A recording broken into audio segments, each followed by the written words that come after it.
Social ഹിസ്റ്ററിയിലെ മൂന്നാമത്തെ chapter.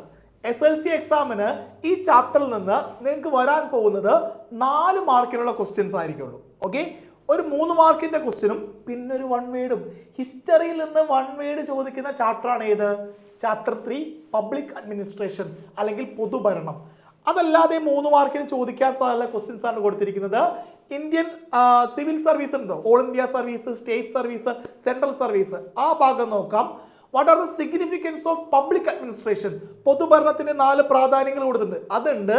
അതേപോലെ തന്നെ ബ്യൂറോക്രസിയുടെ ഫീച്ചേഴ്സ് ഉണ്ട്. ഏതൊക്കെയാ? Hierarchical organisation, political neutrality, professionalism, അതേപോലെ തന്നെ അപ്പോയിൻമെന്റ് on the base of qualification. അങ്ങനെ 5 ആ ഭാഗം കൃത്യമായിട്ട് പഠിച്ചിട്ടുണ്ടാവണം.